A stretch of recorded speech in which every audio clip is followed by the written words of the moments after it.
Hello, my name is Alexander Morari, and I'm the founder of ITKeyMedia, and you've tuned in to our ITKeyMedia podcast about Central and Eastern European startups that are in pre-series A stage. And our guest today is Evelina Necula, the co-founder of Kinderpedia, and that's a complete communication and management solution for education, a SaaS-based platform and mobile app for parents to interact with kindergartens and primary schools. Bună seara, Evelina. Bună seara, Alex. Great to see you. Yeah, thank you very much. Look, I'm always interested in educational companies. I mean, edtech companies, because I think edtech or education, the conservative education system that we have, like globally and definitely in all the like local markets as well, local educational markets, are not well adjusted to the 21st century challenges, for sure. If we take this as a kind of a warm-up, I know it's a long story and long conversation could ensue, but anyways, what would you say are the key challenges for preschool and primary school education currently? You touched a very sensitive point, the one about the education system being very conservative, and this is something that we are dealing with every day. Indeed, education is nowadays facing two major challenges. On one hand, there's the overwhelming and burdening administration that is leading to lots of wasted time and resources. Imagine how many people in a school have to do the same thing over and over again because systems are not communicating between each other. For example, taking attendance, which in many schools is still done by hand on a paper, on the grade book, on the paper grade book, and then registered into an Excel file, and the Excel file is then centralized into a larger Excel file and imported into a system, and so on. Yeah, so this is just an example of how education can be transformed from the administrative point of view. But this is just one of the pains. The other pain is very much related to communication. It's related to internal communication, which is sometimes and most of the times poor, and it shows lack of professionalism and shakes the trust, and also communication to parents, which works precisely on this matter. If communication with families is good, then schools have a good foundation of trust, and they can really contribute to children's educational progress. And this is where we are trying to bring a significant transformation in management and communication through technology. Okay, and look, whatever all you described right now, imagine you would describe in such a way a business. This business should have been killed right away, right? If there's problems with internal communication with all the stakeholders, and there's too much paperwork and too much time spent not on providing services to your target clients, but on filling in reports and so on, it's like worst, you could say worst corporate nightmare, what you described right now, right? If we would be so radical, we would probably have to kill many businesses. But fortunately, education is still doing a lot of good stuff, because there are lots of passionate people which are involved in taking care of our children and developing them.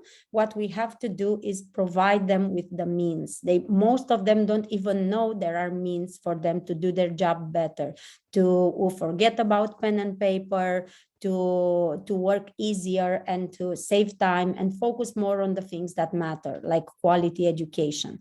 So let's not necessarily think of the most radical tool, but much rather see how we can introduce the alternatives to them better. Yeah, okay. I'm very much interested to hear more details about the solution itself, just because I have a preschooler and primary schooler in my family as well. And I really hate what's going on with all the paperwork and all the workload, which is not related to actually providing services or, trying to educate. Education takes less and less time, education itself, and more is, like you should say, administration. So with this, let's move on to round one. Round one is the one dedicated to solution, the product, the app. Let's start with your briefly introducing the product, and then I suggest we have a watch of a very short clip that will explain a lot, definitely. Let's start by saying that Kinderpedia helps the staff of schools and childcare centers save from 6 to 9 hours a week of their administrative time, precisely that time which is not dedicated to education, where it would help the most. Also, it offers a complete class management solution and functionalities, which includes the daily schedule, the attendance, the grade book of children, a module for homework where teachers can set up the homework for children, give them assignments. Children can access their homework from their mobile devices, submit it there, and also get almost instantly the teacher's feedback, because teachers also can correct the homework from their own smartphones. We have a solution for document storing and distribution, and if needed, any class from the daily schedule may turn into a video conference when children cannot attend school. So this makes the solution optimal for both schools and kindergartens, as I was saying. And what is doing most, and I'm happy to hear that you are a parent, because we are always excited to talk to parents and to get their feedback about what we are doing. It improves parental involvement through a secure and easy to use interface. So it offers, and it also offers managers a complete perspective over all the activities and communication in their institution. So basically what it does, it brings schools to the 21st century with technology which is accessible, it's intuitive, it's user-friendly, but most of all is assisted by passionate people who are always willing to give them a hand and to help them adopt new ways of working. Ever since we started Kinderpedia, we built it for scale up. So it is securely hosted on cloud, on AWS. The solution is multi-language, it's already available in more than 15 languages, and it is multi-currency because it includes a strong financial management module, which allows schools to automatically issue invoices for their tuition fees. And it works as a native mobile app, as I was saying, for Android and iOS for both school and family.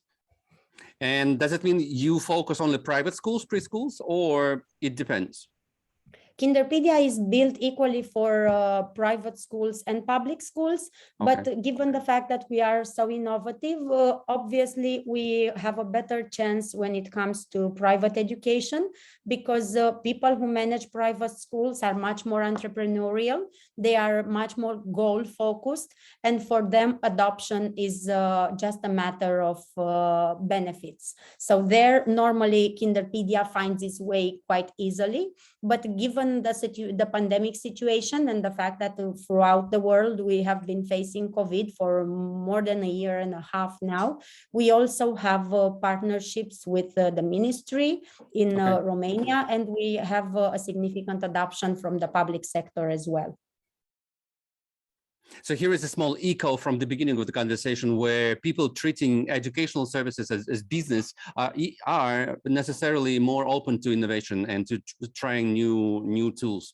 And so we know what, more or less, and then we will see, we will have a look at the application itself or platform itself. And tell me, ask the question somehow, why? Like, so we know what, and why did you decide to to jump into this ship and try to sail the seas of conservative thick waters of modern education? This is a wonderful question. Thank you for it, because it leads us straight to the beginning of our project, when Kinderpedia had been built as a communication tool. Because at the time we realized there was such a huge gap in communication between families and schools, and such an amazing opportunity was being lost because teachers and parents were not collaborating well enough for children to enjoy the results and the progress which comes from that collaboration. And I will quote a study from Global Family Research Fund. It's actually a recent study which shows that family involvement in education is one of the main predictors of a child's success, but not only in school, also in life. So this is what we started with. And when we went to the schools and kindergartens with our solution, they said, this is amazing. But in order for us to communicate better with families and to build this dynamic triangle between teacher, student, and parent, we need to have a far better internal organization. And we literally built Kinderpedia based on their feedback. And we are still doing this every time we talk to our users. So this is what got us running, the conviction, the belief that parental involvement in education is one of the main pillars of children's development, especially in today's society, when we are no longer preparing children to do precisely the same thing over and over again. And education has to be more creative, more dynamic, more interactive every day in order to attend to the challenges and to the needs of a society which is changing in ways that we can't even anticipate today. And as a very quick and short follow-up, I think one of the key issues is also that the educational system currently is teaching facts, but not teaching how to learn things properly. But that's another conversation, definitely. And this I see. I would love to talk about that. Yeah, of course. But it should be like a different series of podcasts, not tech related. And and I would laugh, but time. Let's move on now and have a look at this video that you prepared. Meet Kinderpedia, the smart tool that helps childcare centers save 6 to 9 hours per week while keeping parents connected and engaged. Instead of the classic pen and paper, the daily check-in is now done with just a few taps. Parents and other staff members are instantly informed. With just a few more taps, teachers log how much each child ate throughout the day. By using the quick message functionality, teachers send messages, reminders, and even alerts directly to the parents. In an emergency, the alerts may even be sent as SMS. Both parents receive a push notification on their phones and can reply instantly.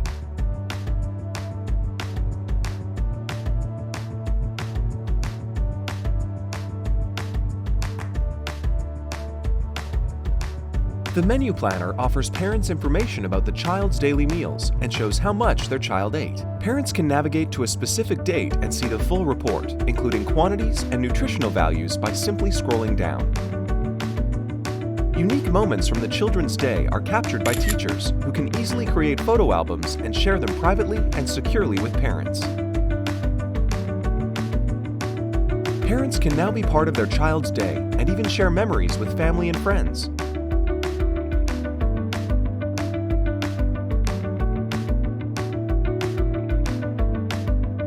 Using the calendar module, parents are invited to events and can RSVP right in the app.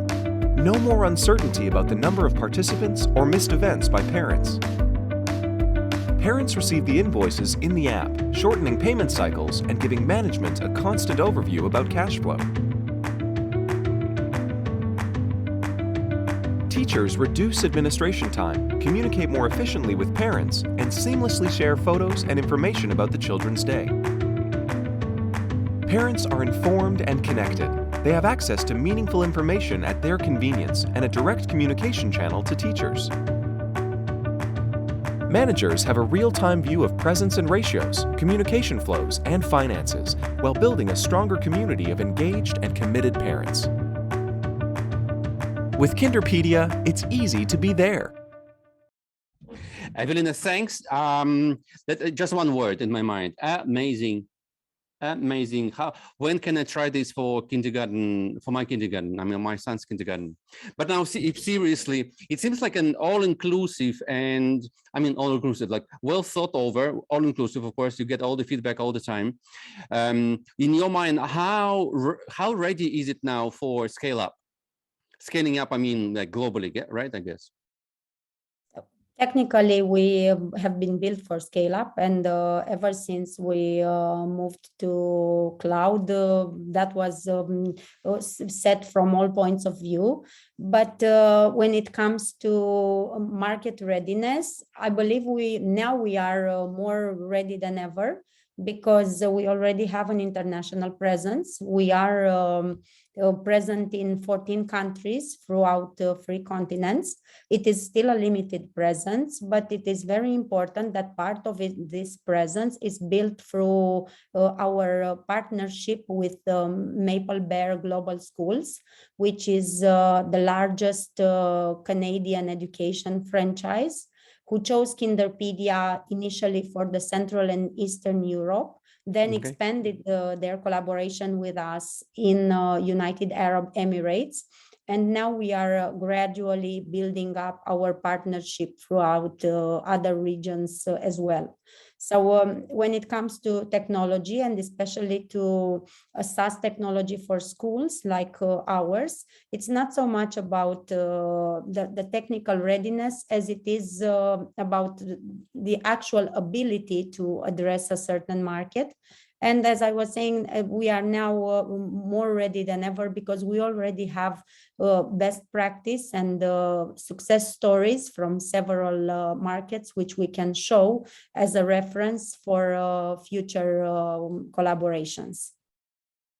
Yeah. Okay. Now a little bit about the business itself. Like not too many inside information, but what's the pricing model and the subscription packages that you offer your clients?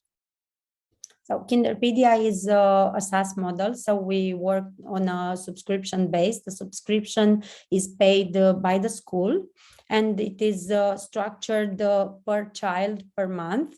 It starts around 100 euros, and based on the number of functionalities and on the size of the school, it may vary. So 100 euro more or less is like the basic plan, I understand. And then per student, you have what additional, I understand, monthly subscription payments? The subscription is around €3 per child per month. Okay. And it grows, it builds up depending on the size of the institution. Okay. And how many paying customers, or maybe otherwise, how many paid for students you have right now in the portfolio, like all around in the whole global operation? There are more than 2,000 schools registered on Kinderpedia today. Out of them, a few hundreds are already paying customers. And what I can tell you, much rather than the number of students, is that our MRR increased to 50,000 euros at the level of October 2021. Just to make sure, October 2021, your MRR is at level 20,000 euro monthly. 50. Sorry, 50 you said, 50, yeah, okay. So by global standards, double that and you're ready for Series A, right? But we will discuss financials later on. Now, What is the biggest issue in the scale up and rollout kind of the program right now? To get in touch with, like, to convince private schools, I understand, to switch from current tool or from no tool to your tool, marketing, like local sales kind of penetration by sales reps and so on. Like, what's the biggest issue right now? When we look at international markets, the most important thing is building some sort of awareness, because people are more likely to buy something and to get into a partnership with people that they know. We already have this figured out in Romania, where we have a strong presence and we have a name, and we are very much involved in the digital transformation of education. And we are trying to do the same on other markets. We are starting with similar tools. We are trying to do research to understand the specific pains of every market that we are looking at, and to position ourselves as a much rather consultant, a counselor, a partner in transformation than just a service provider. It helps a lot, as I was saying, to already have some traction on that specific market, because that gives us the valuable case studies and testimonials to put in front of our future users. but naturally for any startup which is still struggling to widen and to develop its infrastructure, sales and marketing logistics are also something that we are constantly working on, because we are still too small to have large dedicated sales teams, and yet too specific to be sold in bulk with anything else. So Kinderpedia is assisted. It's a service that comes with induction, with onboarding, with permanent support, which means that we have to be by the side of our customers and users day to day. And this is requiring several resources. And as it is the communication of the need and making sure that they understand very well what we serve for, and how we can improve their day-to-day activity. Yeah, it can become very intuitive based on what I've seen already, but of course you need some onboarding period as well, right? And it just popped up in my mind, this idea that I think the best selling time for you is the summer holidays, right? Or when, I mean, especially primary school, because this is more definite, right? They have 2 or 3 months, depending on the market, of off school period, right? And this is where teachers and headmasters and principals and managers have more time, I guess, for such decisions. Would you agree? Is this a good point?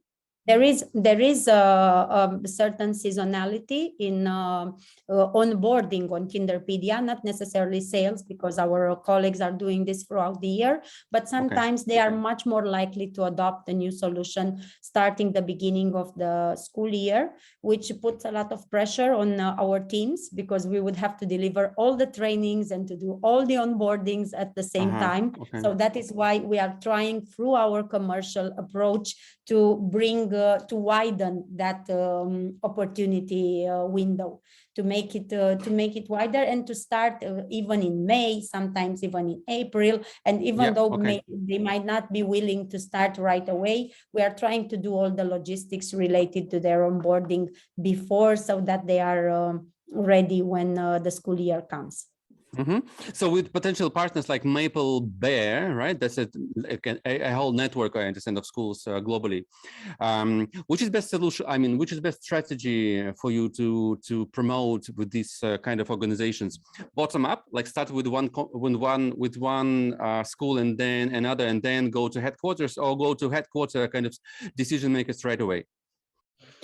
To us, it always worked going grassroots. So proving our concept with one school and then gradually building up our reach has worked better than trying to build our way to the top and convince a large scale network decision maker and then cascade the solution down. This may work later on when we have a far better awareness and credibility. So far, we are well aware of the fact that we are still new to the market, and especially to large tradition and legacy companies. So we are more than willing to prove our efficiency and to build up from there. Okay, so you need to find let's say a portfolio of schools, or a group of schools, or a network of schools, where each of the schools has enough autonomy, right, to try and test out something like that. Okay, interesting.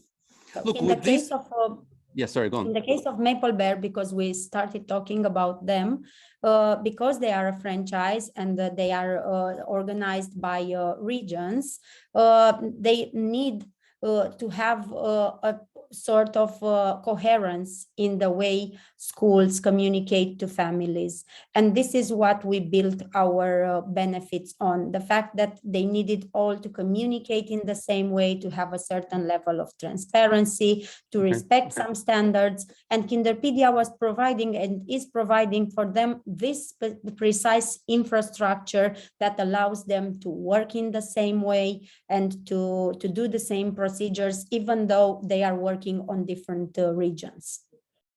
Let's move on to the next round of our conversation. Round 2 is competition or competitive landscape.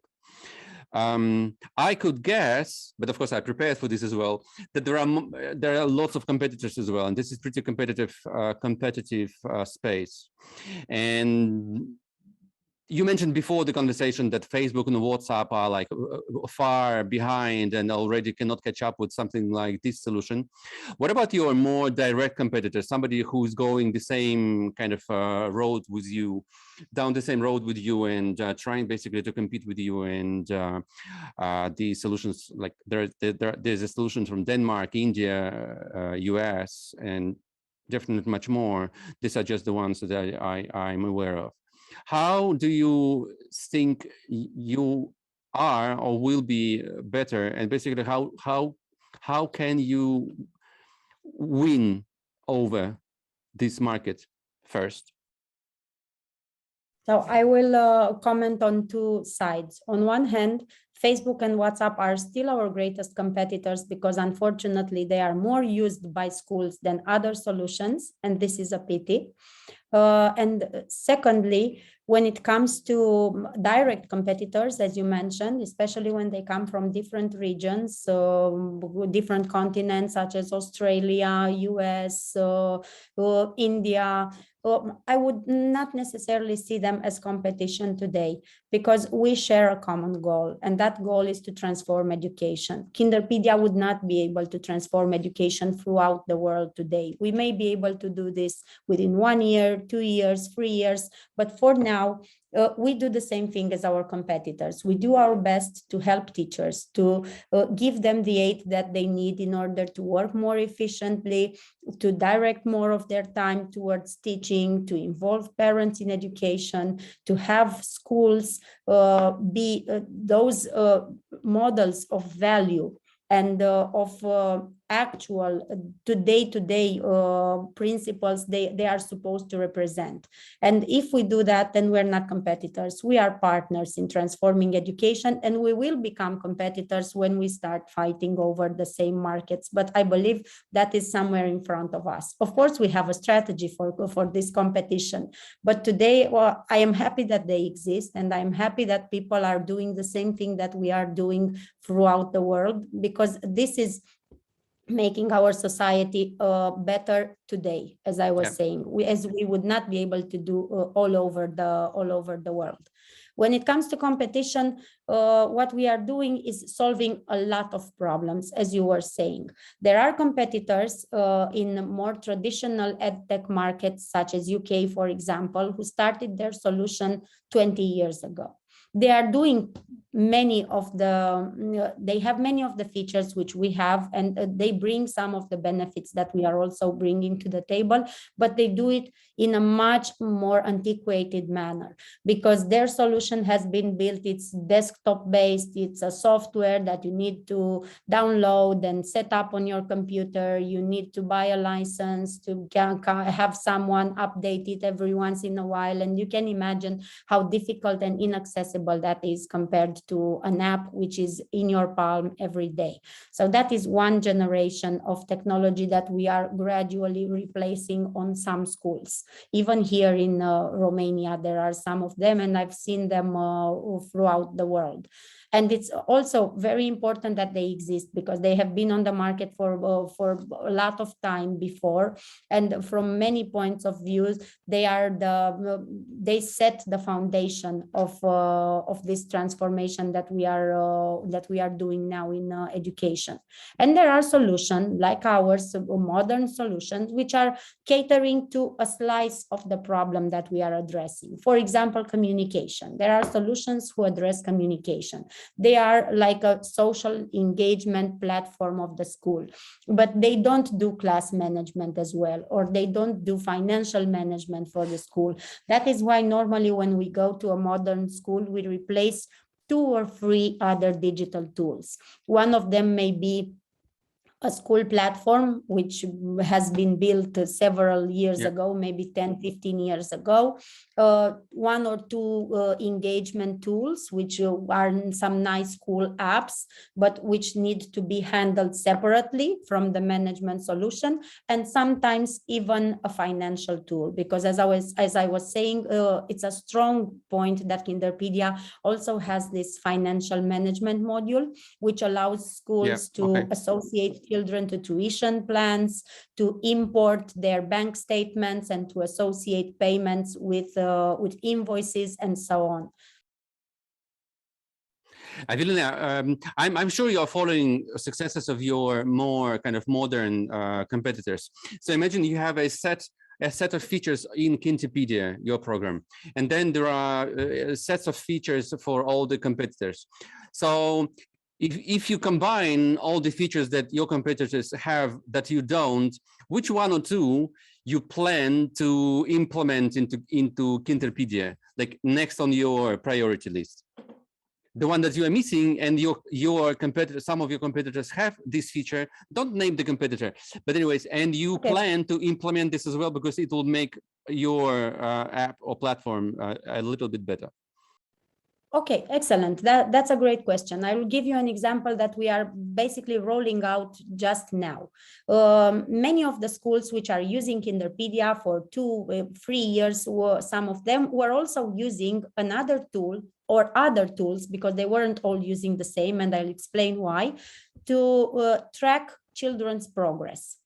So they were using Kinderpedia for day-to-day management, class management, communication with families, but they also had a different tool where they were making observations about children's progress according to certain curriculum. They were making lesson plans in order to bring children to date on certain competencies and so on.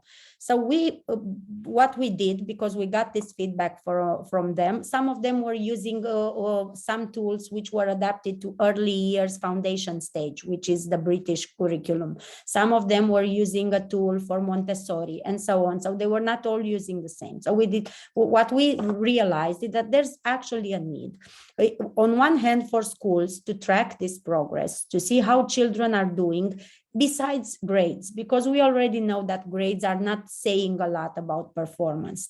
So how can we connect teachers? How can we make them aware of children's progress and allow them to observe it on the go, and to make periodical reports on how children are doing in school, and also to make it transparent to parents? And we built this on Kinderpedia, but not just for one curriculum. We are doing this in such a versatile way that any school may upload their own curriculum. And what we are doing now, because the feature is just released, it is in beta test for some of our schools, is to upload ourselves curriculums which are adapted to Montessori, Waldorf, early years, step by step, and many other school systems across the world, so that they find it in the library and they just personalize it to their own needs.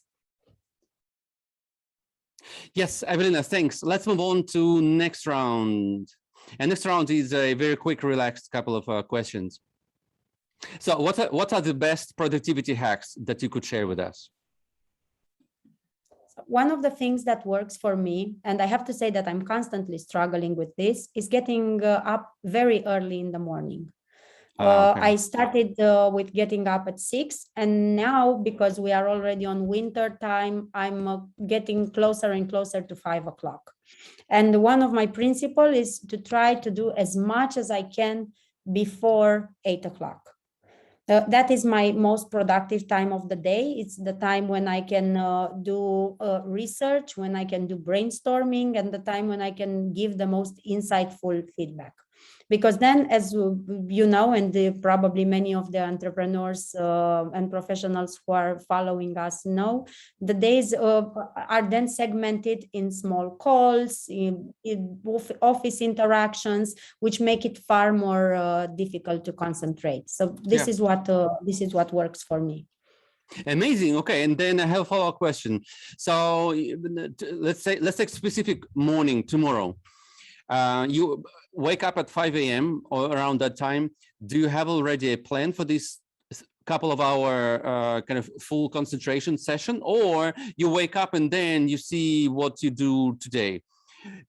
You know what I mean? Okay, so you wake up at 5 a.m. Do you have a plan Normally, I what have to focus something on? in mind. I'm focusing normally on a big project, and I'm trying to put small bricks onto it. And then I also try to get some small wins in order to get me going. So just give a feedback on a project, get some other people working as well, because if they find their work validated, or they already find suggestions at the time they get into the office, it also gives them a feeling of accomplishment and a sense of purpose and direction. Would you include, for instance, into these morning working sessions, also, let's say, emails that require more thinking, or like, you know, more like deeper thoughts to a reply from a key client or something? Would this be part of your routine as well? Only if they require, as you were pointing, deeper thought. Otherwise, emails is something that I handle throughout the day.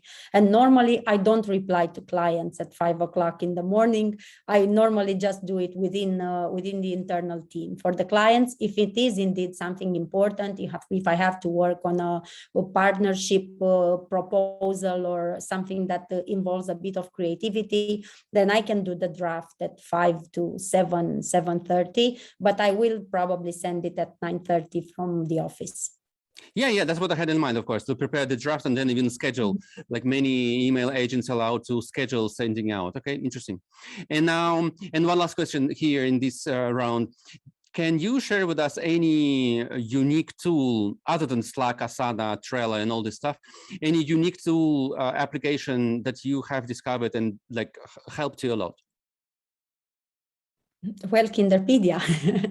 It helps me keep up with my child's activity throughout the day, and it gives me the peace of mind to know that while I'm focusing on my tasks, other people are taking care of my child, and that anytime I need, I don't have to be anxious, because information is right there in the palm of my hand.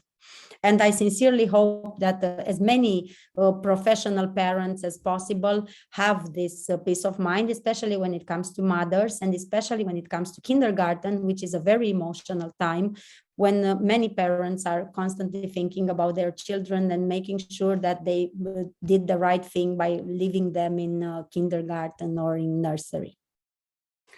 Dear viewers, here's an example of a very effective marketing professional approaching a question that Evelina managed to loop back to the product and application itself. Okay, like if that was figure skating, then the marks would be 6.8, 6.0, 6.0 for marketing and communication kind of skills.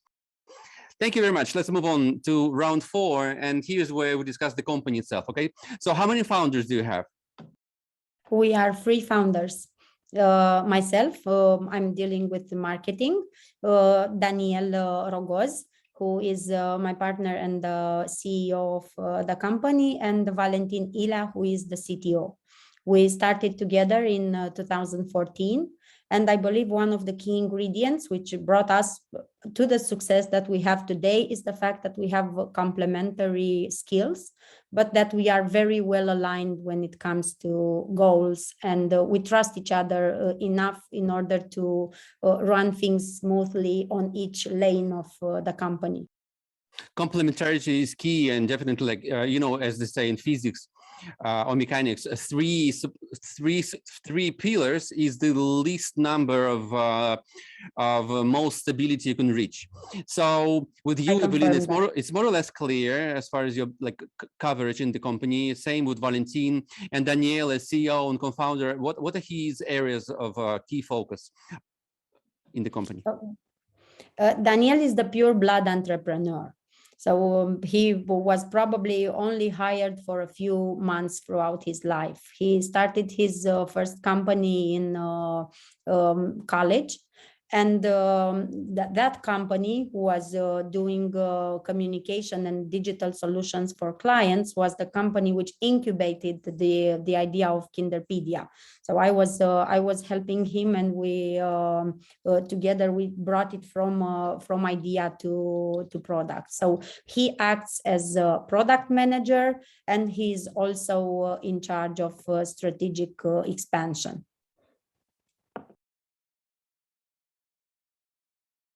And come on, yourself, you have experience in different industries as well. Of special mention should be your time with a global real estate advisory franchise, you could say, right? Or alliance partner in Romania. That was interesting. And I mean DTZ Equinox, right? Yes, they are Cushman and Wakefield today. Yeah. Indeed, I spent 5 years with them, and those were 5 years which brought me a lot of insight when it comes to marketing.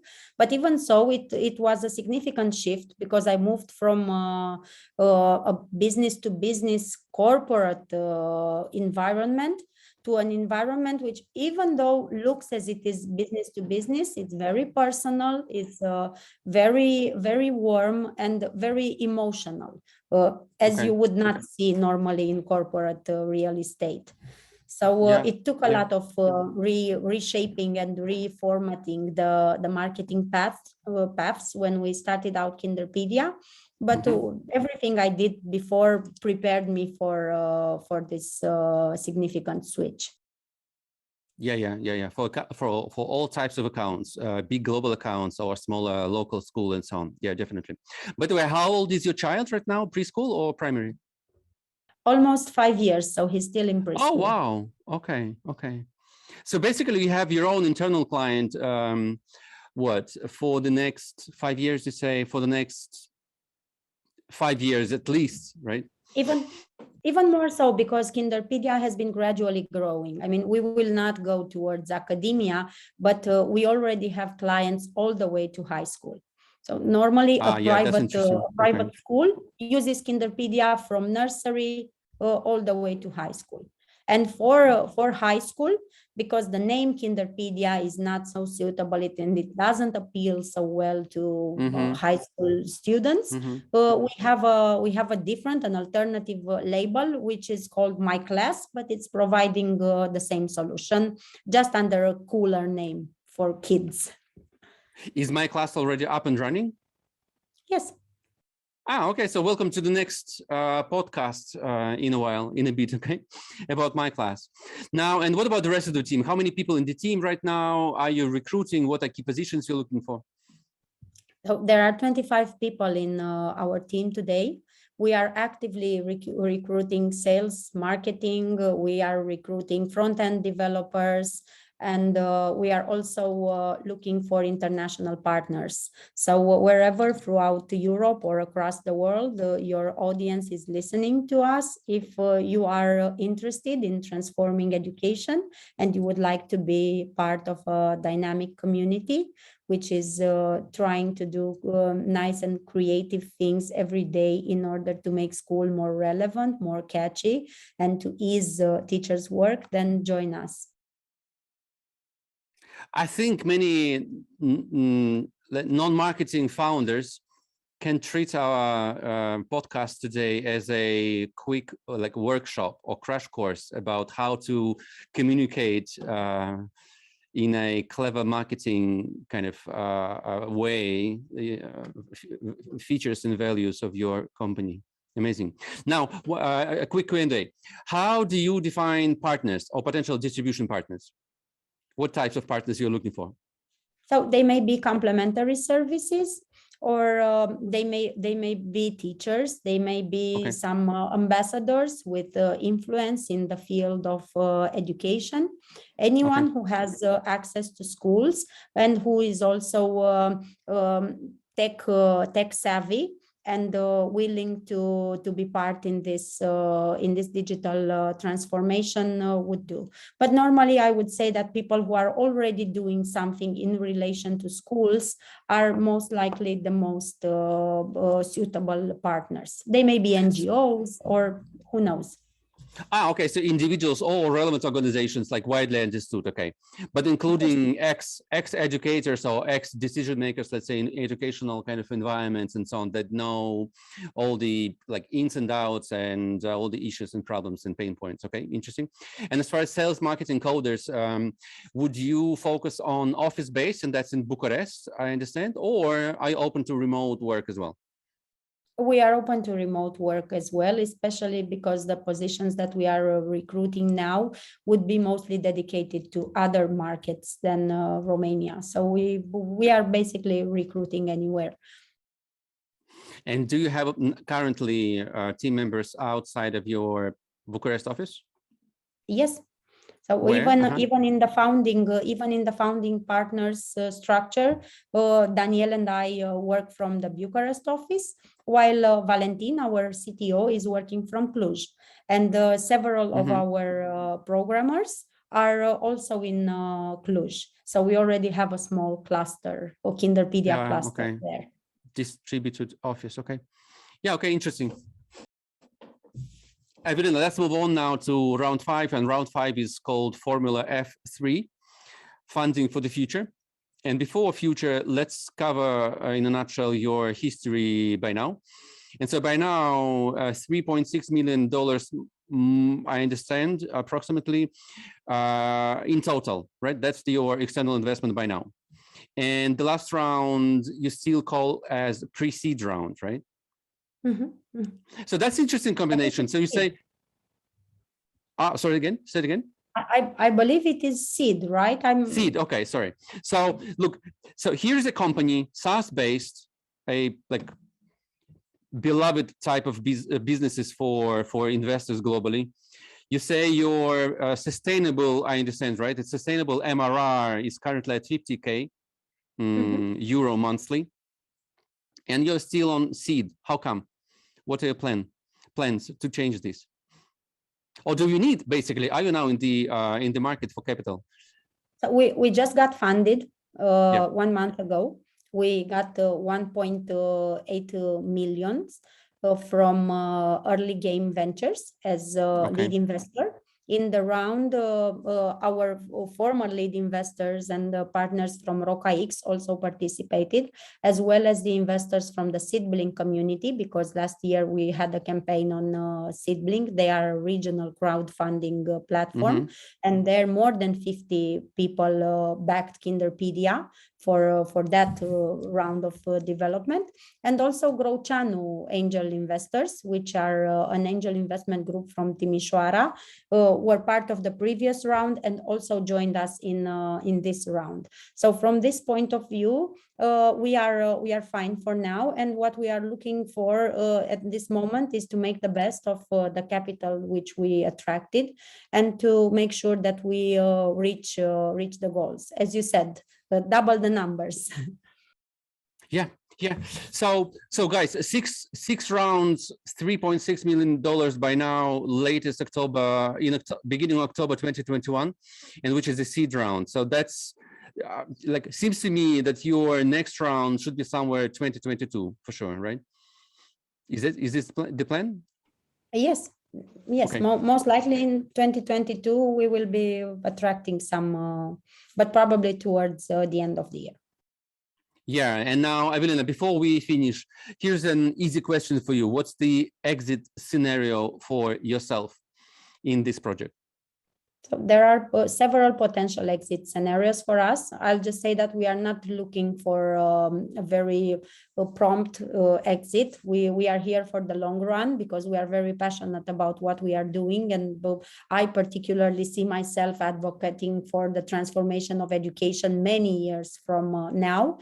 But potential exits may come from either mergers or acquisitions with other large-scale players, but that depends a lot on how each and every one of these players grows on the market. We may be the one acquiring other players within 4 or 5 years from now, who knows?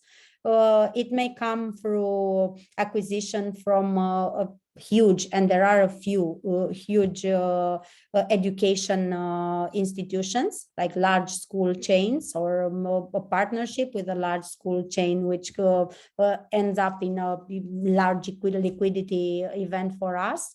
And it may also happen through, as I was saying, an acquisition by a large tech player who doesn't have a strong presence in the field of education. Those are just a few of the scenarios, but EdTech is still very young. We haven't seen a lot of exits, so we're not looking at this right now. We're just looking at being relevant in what we are doing on as many markets as possible. And as I was saying, we are still young. We still want to have a lot to do and a lot to prove. And there's such a huge need on the education field that we hardly have the time to think about how will it be when we draw on that savage island or take a cruise with a sailboat around the world.